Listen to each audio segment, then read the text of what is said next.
Okay, check it out. I've been gone for a while. I'm kind of in hiding. The politicians and the oil companies are gonna want you to watch this one. For real. Especially the lithium companies. I kind of gotta hide. No, I'm not paranoid, I'm just fucking with you all. Ah.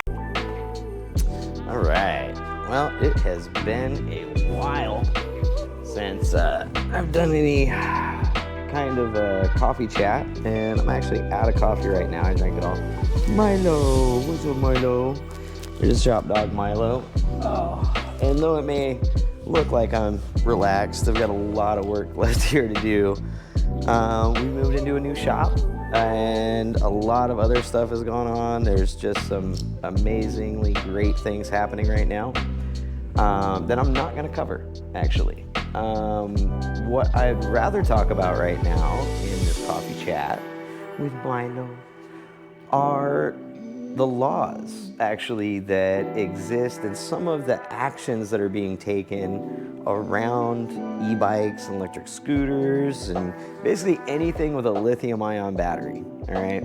Now, if you've watched my channel, if you've seen the other videos, you know that for us, lithium-ion is a time thing, right? We are gonna be switching over eventually to full graphene batteries from Blixt. And everything that we sell will hopefully here in the next year or so come with those batteries. And yeah, they'll be freaking amazing. So as much as I would love to talk about that, I could talk about that stuff all day long. That's not what I'm here to talk about today. What I'm here to talk about today are the laws and regulations that are sprouting up around this industry. And essentially what I'm focusing on are the politicians' kind of knee-jerk reaction, really, to what happens when you have more than one type of vehicle utilizing a space, all right? It's pretty easy to understand. What I'm looking at here are laws that have been recently set up around people getting hit on their e-bikes or people getting hurt on their e-bikes. And don't get me wrong, all right? You need to respect the speed that these things can generate, okay? I recommend to all of our customers, anyone that I talk to, you should wear a motorcycle helmet, not a bicycle helmet. A bicycle helmet is insufficient for riding on an electric bike that can do 20 plus miles an hour, right? If your bike does 15, a bicycle helmet will probably suffice. But most of these hit 20, 30, way faster even, and you should definitely be wearing a motorcycle helmet, all right? A lot of you aren't gonna like this, but my recommendation at the federal, the state, and the city level is that electric bikes should be required to have DOT-approved helmets. The reason for that is these helmets are able to protect your head in those higher speed crashes, all right? You hit your head doing 25, 30 miles an hour with a bicycle helmet, likely that thing is gonna crack and your head is not gonna be fully protected, all right? So first thing, safety gear, right? These bikes can cause injury, you can hit your head, and most states don't even require you to wear a bicycle helmet when you're riding an e-bike or a regular bike, let alone a motorcycle helmet that's gonna protect you at these speeds, all right? So that would be my first recommendation, okay? One of the interesting things that I've found, and as some of you, again, if you watch the channel, you may know that I propose, or I should say I propose, however you want to put it, that we do bike lanes, and real bike lanes with medians and access in and out, things like this, but more so that we can have protection, right? Right now, the concept of protection is basically regulating and in some ways outlawing even electric bike use. And I think that's completely incorrect. I mean, it's pretty much industry-wide. This is not the right way to go. A great example of this, recently Oregon announced that they're putting a bill together and getting it going for a Class 3 system. Like California has a Class 1, Class 2, Class 3 electric bike, right? But Milo, he's just going to the Thai place. It's good food. Smart guy. So this is in response, though, to a child who was riding his electric bike, one, on a sidewalk, right? In most states, bicycles and e-bikes are street vehicles. They are not to be ridden on sidewalks. Sidewalks are for people walking and 10-year-olds on kick scooters, okay? It's a generality. It may be different where you're at, so on and so forth, but overall, that's what a sidewalk's intended use is for, not bicycles, all right?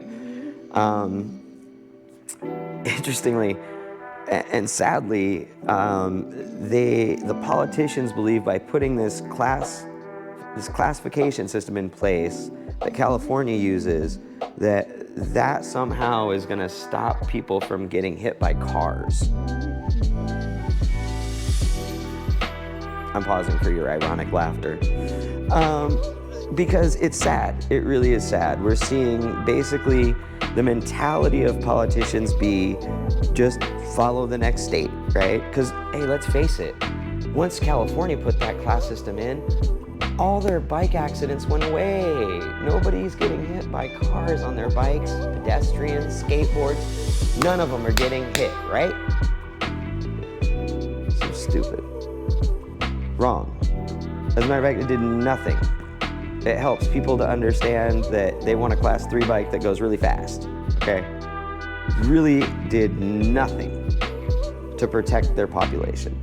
And Oregon's gonna follow suit. And the reason this upsets me is because when I see government in action, taking action, that's our money, right? That's our dollars at work. We pay those people to talk about this stuff, to talk about our problems, to take care of these issues, to enact regulations and laws that make sense, that are gonna help, okay?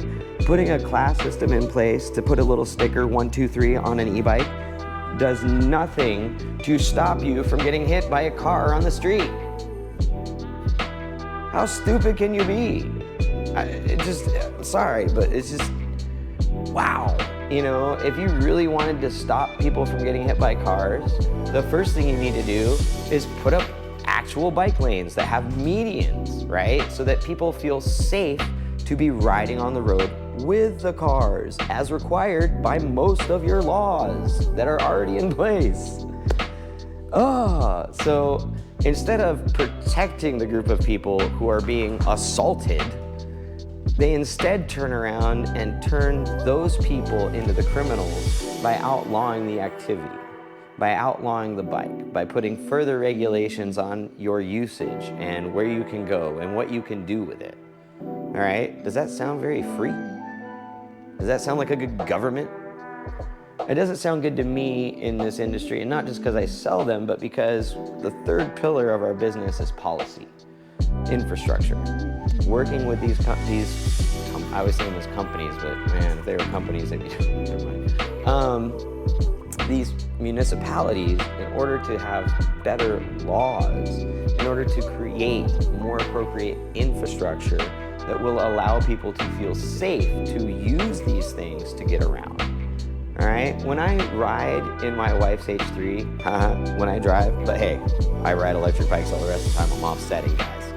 So when I drive my wife's H3 and I look around and I'm sitting in traffic and I look around, I ponder all the space that car's taking up that's causing the traffic, right? And I think to myself that this could be used in a way that's more efficient. You could literally put 6 bikes in just the front space that most of the cars and trucks on the road take up. 6 wide, right? You don't have to ride like that. I would recommend 2 or 3 at the most, but still, the point being that you can fit so many more single passenger vehicles, because that's what's going on the road. They use less power, they cost less to operate, so your population will have more money to spend. And since we're a consumer-driven population, I would think you would want people to have more money to spend, not enacting dumb laws that do nothing to protect your people.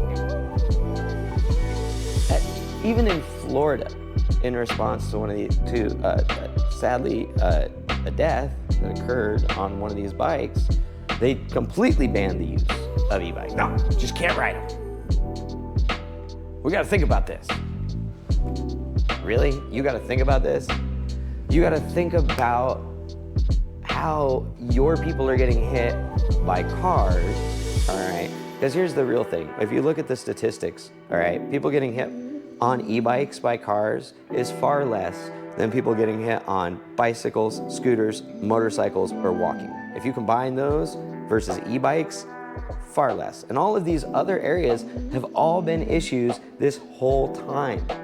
So instead of just lumping it in to say, oh, e-bikes are the culprit, why don't we look at the whole of how people are dying, right? Oh, it's not because they're getting hit by an e-bike. It's not because the e-bike is smashing into a car and killing the driver, which would make sense to then regulate the e-bikes, but it's because the drivers aren't paying attention. The drivers of the car don't have enough fear instilled in them to pay attention when they're on the road. I see it all the time. People sit, especially on a bike. I'll tell you what, being on a bike, I get to look in all your cars and see what you're doing. And if you're not picking your nose, you're on your freaking phone, right? Admit it. Boom, oh man, I did it. Better go. Yeah, seriously. It's ridiculous, a lot of the shit. I've seen people reading books and eating at the same time while they're driving down the road. Multitasking be damned. It's just, wow, are you kidding me right now? So when I'm on a bike, I'm swivel-headed. I'm watching this lane, this person, this place behind me, over here, and I'm literally sitting here like this waiting for one of you all in a car to do something stupid. Don't get me wrong, I've seen plenty of motorcyclists doing stupid shit too, and hit one of us, or something that I have to evade and avoid because I'm open, right? And when we get down into the psychology of things, that's really what it is. People in a car feel safe and enveloped, and they are. We've created this great safe space where most of the time, if you get in a major accident that would normally kill you, you'll be able to walk away, or you'll be able to heal and live on, all right?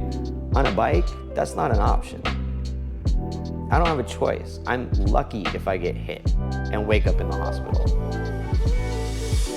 Pedestrians, they're walking down the road, they don't even have they don't have a helmet, they don't have gear on. You know what they need to do? All these lawmakers need to pass laws saying pedestrians need to wear helmets and pads. If you're going out for a walk, you could get hit by you could run into one of these cars because you're a dangerous fucking pedestrian, because more pedestrians get hit by cars than e-bikes hit cars.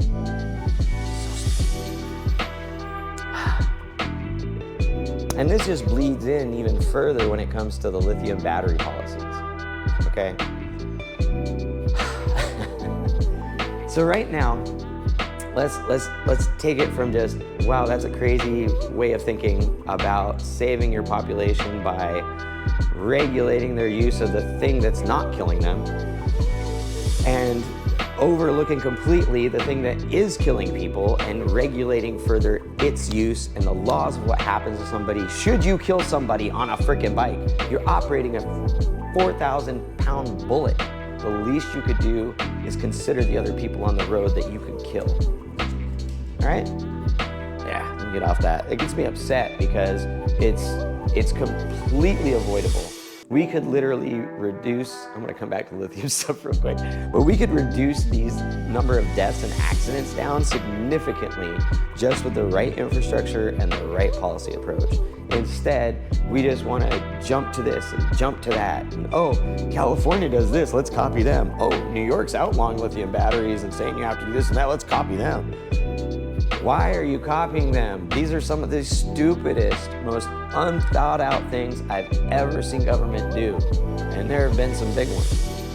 But when it comes to lithium batteries even, everybody's all up in arms about the fire's potential and how these things ignite and go off. I am in here with these things all the time.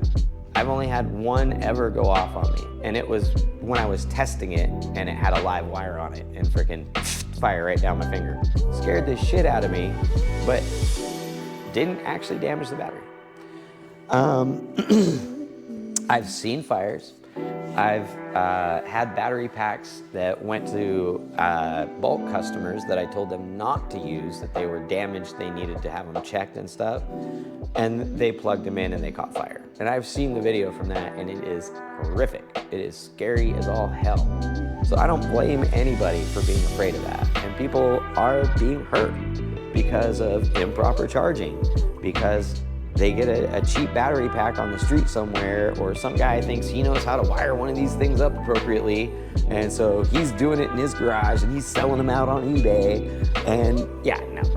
The joke is, everybody made it sound like if they were UL listed, that was gonna stop fires. I'm gonna tell you right now, almost all these battery packs that have been coming in are already meeting the European standards, which are much higher than the UL listed standards.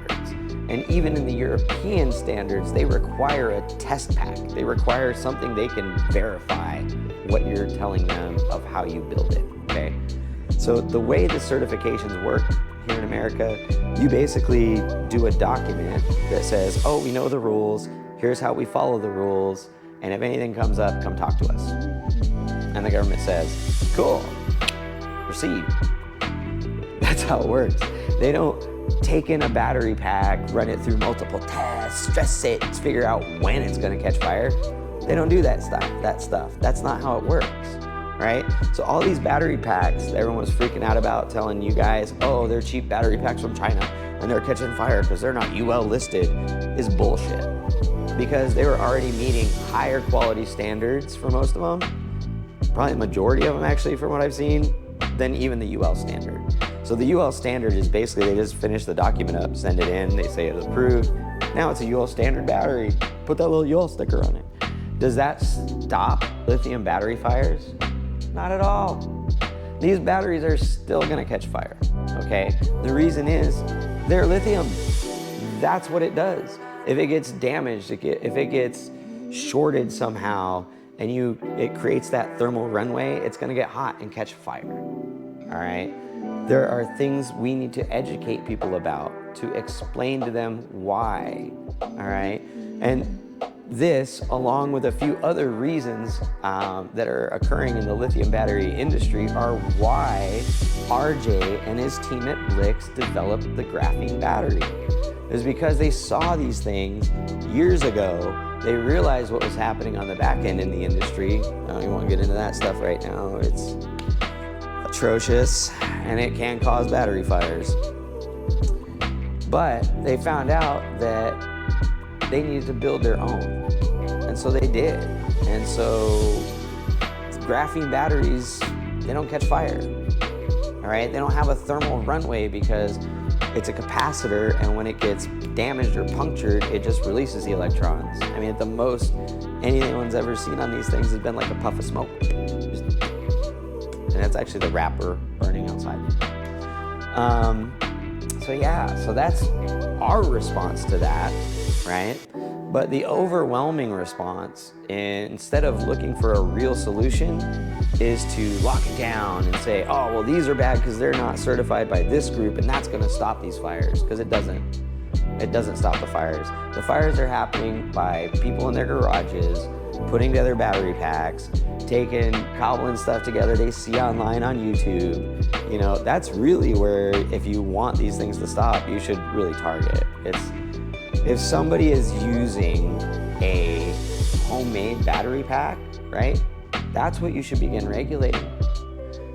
That part of the industry, not the businesses that are selling the bikes. We're not in danger of these things lighting up. We know how to use them. We know how to treat them. We have respect for the fact that it can do that. I just saw a thing about these San Francisco bikes. The reason I'm bringing that up is because in San Francisco, they are looking to pass a law, a bill or something that would require these bike shops to put in sprinkler systems, right? Now, first of all, if you know anything about lithium batteries, you know that you have to submerge it in water in order to put it out. You can't just, you know, a sprinkler system. No, you pretty much would have to turn this into an aquarium in order for that battery to stop smoldering. So it's pointless to say you have to have a security system that's more of a building thing, right? You shouldn't hold these shops, these little bike shops that are squeaking by, that are just trying to help people get around in an efficient manner, responsible for that. You should hold the buildings responsible for that. And if those building owners can't upgrade their property, you need to talk to them about that. You can take it up with them. Because the poor little shop that's just trying to operate and help people, that's who you're attacking with that law. You're telling that little shop owner, you need to spend 50 and 60 grand to get sprinkler systems in because you're dangerous. They're not dangerous. They're abiding by the law. They're selling UL certified batteries.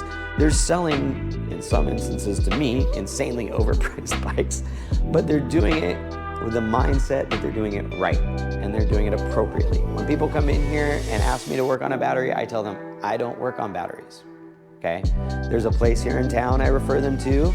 They have a battery build setup. They have battery technicians who have been doing it for years. I don't mess with that. I could. I mean, I've read the stuff. I know how it works. Am I gonna sit down and sit there and tack weld up? No way.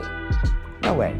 I will send that work out to somebody that has been doing it, that knows what they're doing, or somebody that works with us, right, to do this stuff. Because it's where a lot of people online say, oh, it's easy, and oh, anybody can do it, and this and that. They're just encouraging your views, okay? They're not thinking about your life. They're not thinking about the fact that you're sitting in a garage at a wood bench with a freaking little bomb in front of you. Right? Because you didn't get the full stone table and you didn't get the halon sprinkler system. You need a halon system. You have to suffocate those things, or sandbags. You have to dump sand all over everything. It's ridiculous. So the point I'm trying to make here is that the way our politicians are looking at this is a simple act of regurgitated regulation. Instead of looking at the actual industry, trying to understand what's going on and seeing what's best, they're creating laws of inconvenience and imposement. And a lot of that is to protect gas cars. Well, actually, it's just to protect cars in general. Because let's face it, even automobile EVs, cars that are electric, they're not very efficient. As a matter of fact, you're only gaining about 10 to 20% efficiency over an ICE car when it comes to the overall movement of payload versus moving the vehicle. So, pretty sad, actually. Whereas these, you have a multiplication factor of about 3 to 4 times, depending on the unit. So, yeah, it's pretty crazy. So, basically what we're doing is, what we're seeing is politicians, as something new comes up and threatens the status quo, working to over-regulate it to actually reduce its adoption, to give them time to respond, rather than actually getting into it and taking the time to respond and taking the actions that are needed to happen right away. All right, this isn't gonna stop. People are gonna still ride e-bikes. People are gonna still make e-bikes. No matter what laws you could say, if you're caught making a lithium-ion battery in your garage without a license or certification of some kind, you're in violation of this law. They're still gonna do it, right? People are still gonna do it, but at least it'll be reduced. If you say, hey, in order to make and sell, even online, even as a private citizen, a lithium-ion battery pack, you have to be certified by some organization or some educational institution to actually build the battery pack, right? To not have general liability, right, of negligence, then you should do that, right? The problem here is we have politicians that think that basically the way they operate is it's just easier to say, these guys are doing this, let's follow them, rather than to think for themselves, right? The problems that are occurring aren't because people like to ride e-bikes. The clash is coming because people in cars don't pay attention, right? If I'm on a bicycle, I have to pay attention, right? I see the opportunity, I see the guy, he looks, and I might still get hit. But if we enact laws that are stricter for a heavy vehicle hitting a light-duty vehicle, or in this case, an open cage vehicle, right? people will pay more attention. If we put up infrastructure that allows for e-bikes and even in some cases, lower speed mopeds, things that travel 35 miles per hour, to have their own lane, and we educate people appropriately on the use and the laws of the road, that will also help reduce accidents. But the problem is, it's easier to just say, like to a child, that's basically what they're doing. They're just saying, like we're children, no, you can't do that. Because it's easier just to tell you, no, you can't do something, than it is to figure out the ways in which you could do something and how it's okay, right? Well, we need to talk about all this. No, you don't need to talk about it. What you need to do is talk to industry people. You need to open up the floor, and a lot of it's really easy. But you need to stop thinking that the bikes and the people on the bikes are the criminals. They're not running into walls. They're not getting drunk and smashing into light poles. They're not causing multiple pileups on freeways. Cars do that. People driving cars do that. You need to focus your regulatory powers and attention on those things that will make a difference. Because just putting a class system in place for e-bikes, that's not going to make any difference. People are still going to get hit by cars. Your pedestrians are still going to get hit by cars. Your skateboarders are still going to get hit by cars. Anybody around a road is still going to get hit by fucking cars. Okay, so that doesn't do anything.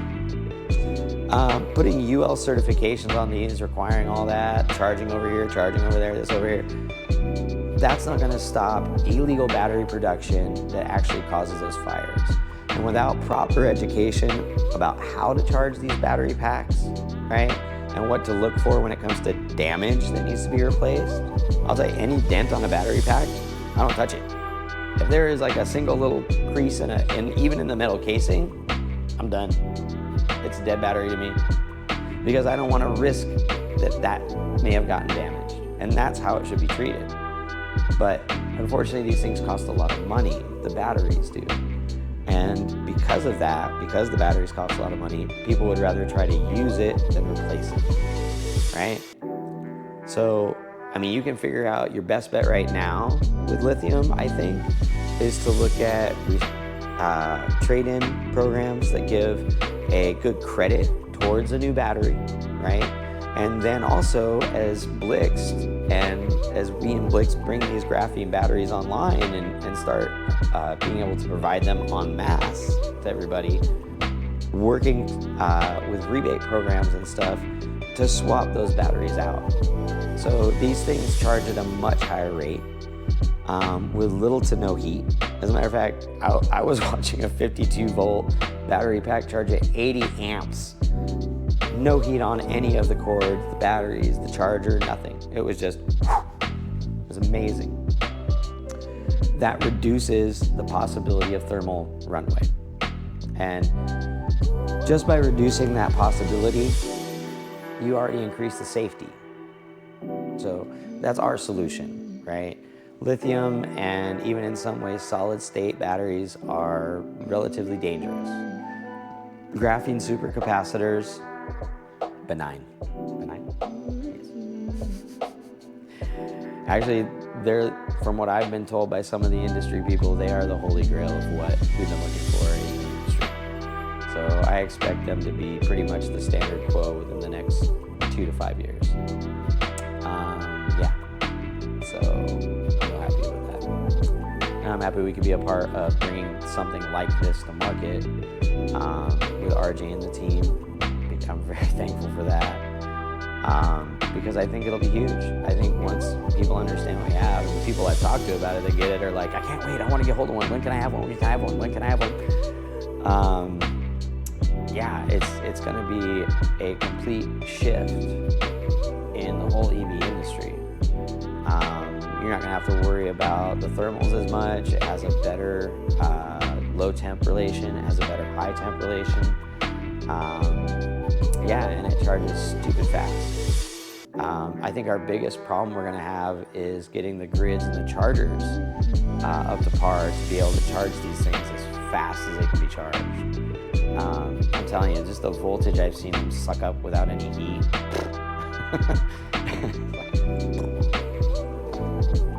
It's just, how does that even work? How's that even possible?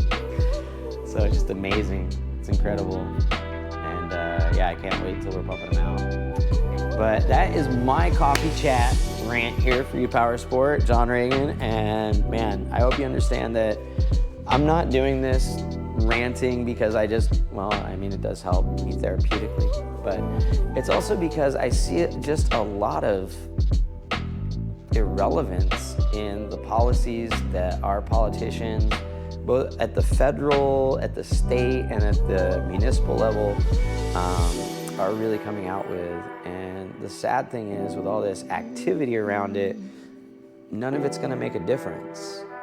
And they just don't seem to understand the slight variance in perspective they need to take in order for their actions to make a difference. And that's really sad. And I think if you're somebody that writes your politicians, if you're active in the e-bike community, the bicycle community, send this video to one of them because they need to watch it really bad. It's just blows my mind how limited their perspective is on what's going on.